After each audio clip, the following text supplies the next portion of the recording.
ലൈഫിൽ ഒരുപാട് ട്രോമാസ് അനുഭവിച്ച ഒരാളാണോ എങ്കിൽ നിങ്ങൾ കൂടുതൽ അലേർട്ട് ആവണം.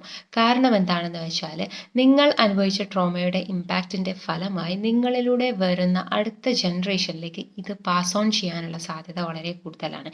ഇതിനെയാണ് നമ്മൾ ജനറേഷണൽ ട്രോമ എന്ന് പറയുന്നത്. ഇത് ആ ജനറേഷൻ നേരിട്ട് എക്സ്പീരിയൻസ് ചെയ്യണമെന്ന് നിർബന്ധമില്ല. അത് നമ്മുടെ പേരൻസോ അല്ലെങ്കിൽ ഗ്രാൻഡ് പാരൻസിനോ ഉണ്ടായ ഇമോഷണൽ ആൻഡ് സൈക്കോളജിക്കൽ ഇമ്പാക്റ്റിൻ്റെ ഫലമായി അത് അടുത്ത ജനറേഷനിലേക്ക് വരാൻ സാധ്യതയുണ്ട്. ഈ പാറ്റേൺ നമുക്കാണ് കിട്ടിയതെങ്കിൽ അത് നമ്മളിലൂടെ നമ്മളെ കുട്ടികളിലേക്ക് പലതരത്തിലുള്ള ഇമോഷണൽ റെസ്പോൺസസ് ആയിട്ടും ബിഹേവിയറൽ പാറ്റേൺസ് ആയിട്ടും അത് കൈമാറപ്പെടും എന്നുള്ളതാണ്. സോ ഈ ഒരു സൈക്കിൾ നമ്മൾ വിചാരിച്ചാൽ നമുക്ക് ബ്രേക്ക് ചെയ്യാവുന്നതേ ഉള്ളൂ.